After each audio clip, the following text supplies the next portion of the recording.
Greetings, and welcome to the November 7th edition of Reading Through the Bible in a Year from Mighty Through God. Today I'm reading Ezekiel chapter 16, beginning with verse 42 through chapter 17, verse 24, Hebrews chapter 8, Psalm 106, verse 13 through verse 31, and Proverbs 27, verses 7 through 9. And today I'm reading from the New International Version.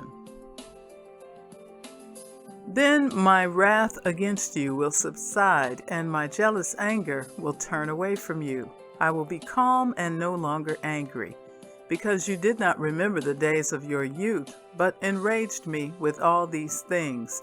I will surely bring down on your head what you have done, declares the Sovereign Lord. Did you not add lewdness to all your other detestable practices? Everyone who quotes Proverbs will quote this proverb about you: like mother, like daughter. You are a true daughter of your mother, who despised her husband and her children, and you are a true sister of your sisters, who despised their husbands and their children. Your mother was a Hittite, and your father an Amorite.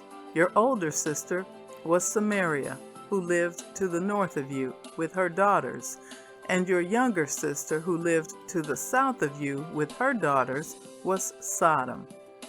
You not only followed their ways and copied their detestable practices, but in all your ways you soon became more depraved than they. As surely as I live, declares the Sovereign Lord, your sister Sodom and her daughters never did what you and your daughters have done. Now this was the sin of your sister Sodom. She and her daughters were arrogant, overfed, and unconcerned. They did not help the poor and needy. They were haughty and did detestable things before me. Therefore I did away with them, as you have seen. Samaria did not commit half the sins you did. You have done more detestable things than they, and have made your sisters seem righteous by all these things you have done. Bear your disgrace, for you have furnished some justification for your sisters. Because your sins were more vile than theirs, they appear more righteous than you. So then, be ashamed and bear your disgrace, for you have made your sisters appear righteous. However, I will restore the fortunes of Sodom and her daughters, and of Samaria and her daughters, and your fortunes along with them, so that you may bear your disgrace, and be ashamed of all you have done in giving them comfort. And your sisters, Sodom with her daughters, and Samaria with her daughters, will return to what they were before, and you and your daughters will return to what you were before. You would not even mention your sister Sodom in the day of your pride, before your wickedness was uncovered. Even so, you are now scorned by the daughters of Edom, and all her neighbors, and the daughters of the Philistines. All those around you who despise you, you will bear the consequences of your lewdness and your detestable practices, declares the Lord. This is what the Sovereign Lord says: I will deal with you as you deserve, because you have despised my oath by breaking the covenant. Yet I will remember the covenant I made with you in the days of your youth, and I will establish an everlasting covenant with you. Then you will remember your ways, and be ashamed when you receive your sisters, both those who are older than you and those who are younger. I will give them to you as daughters, but not on the basis of my covenant with you. So I will establish my covenant with you, and you will know that I am the Lord. Then, when I make atonement for you for all you have done, you will remember and be ashamed, and never again open your mouth because of your humiliation, declares the Sovereign Lord. Chapter 17. The word of the Lord came to me: Son of man, set forth an allegory, and tell it to the Israelites as a parable. Say to them, this is what the Sovereign Lord says: A great eagle with powerful wings, long feathers, and full plumage of varied colors came to Lebanon. Taking hold of the top of a cedar, He broke off its topmost shoot and carried it away to a land of merchants, where he planted it in a city of traders. He took one of the seedlings of the land and put it in fertile soil. He planted it like a willow by abundant water, and it sprouted and became a low, spreading vine. Its branches turned toward him, but its roots remained under it. So it became a vine and produced branches and put out leafy boughs. But there was another great eagle with powerful wings and full plumage. The vine now sent out its roots toward him from the plot where it was planted and stretched out its branches to him for water. It had been planted in good soil by abundant water, so that it would produce branches, bear fruit, and become a splendid vine. Say to them, this is what the Sovereign Lord says. Will it thrive? Will it not be uprooted and stripped of its fruit so that it withers? All its new growth will wither. It will not take a strong arm or many people to pull it up by its roots. It has been planted, but will it thrive? Will it not wither completely when the east wind strikes it? Wither away in the plot where it grew. Then the word of the Lord came to me. Say to this rebellious people, do you not know what these things mean? Say to them, the king of Babylon went to Jerusalem and carried off her king and her nobles, bringing them back with him to Babylon. Then he took a member of the royal family and made a treaty with him, putting him under oath. He also carried away the leading men of the land, so that the kingdom would be brought low, unable to rise again, surviving only by keeping his treaty.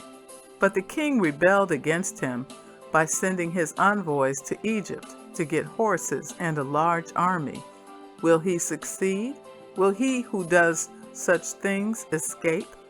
Will he break the treaty and yet escape?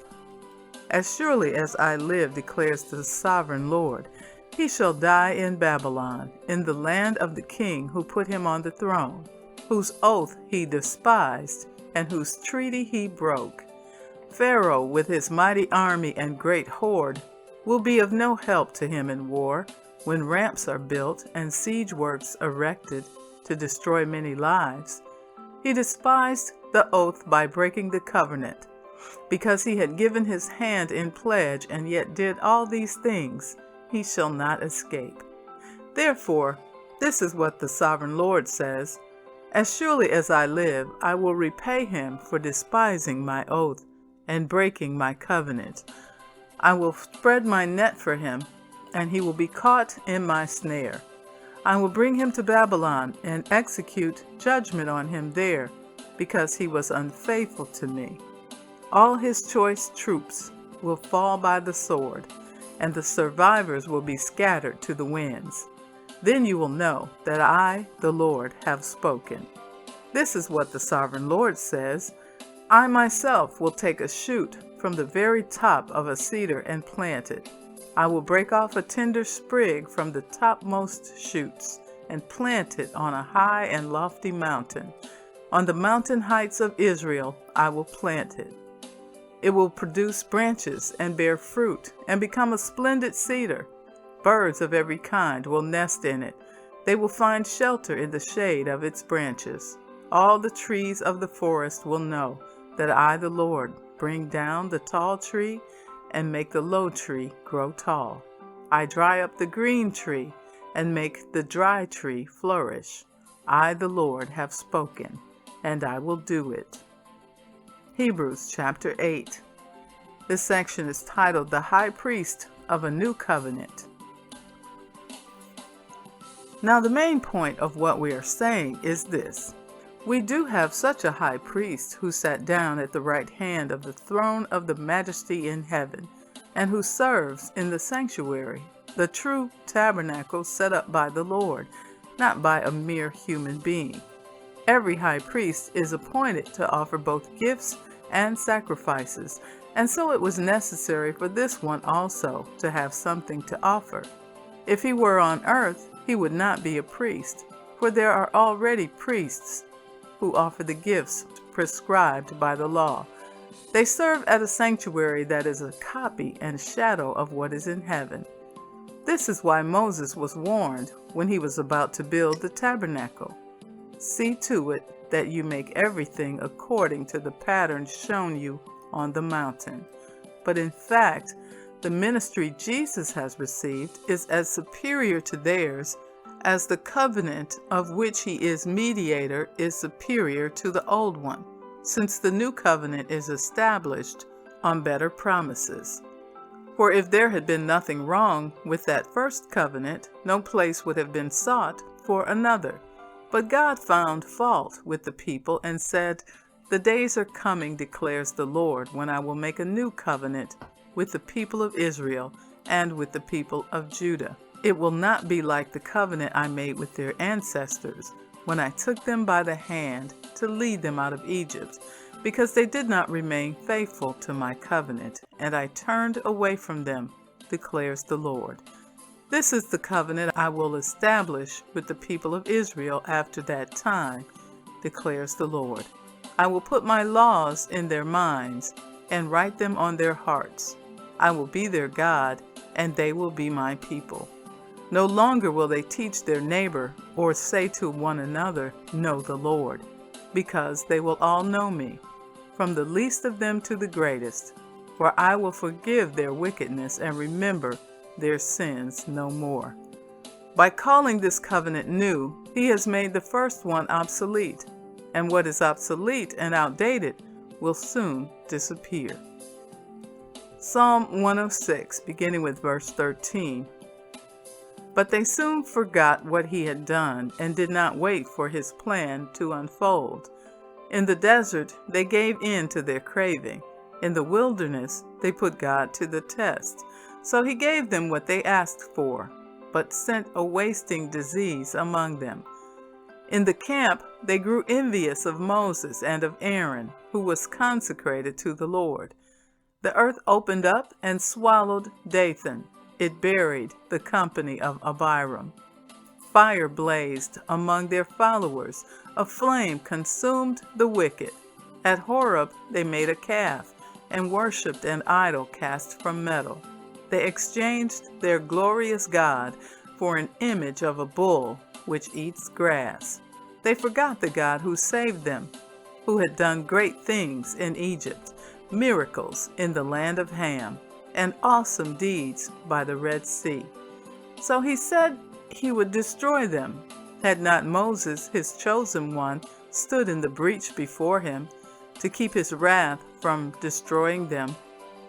Then they despised the pleasant land. They did not believe his promise. They grumbled in their tents and did not obey the Lord. So he swore to them with uplifted hand that he would make them fall in the wilderness, make their descendants fall among the nations, and scatter them throughout the lands. They yoked themselves to Baal of Peor and ate sacrifices offered to lifeless gods. They aroused the Lord's anger by their wicked deeds, and a plague broke out among them. But Phinehas stood up and intervened, and the plague was checked.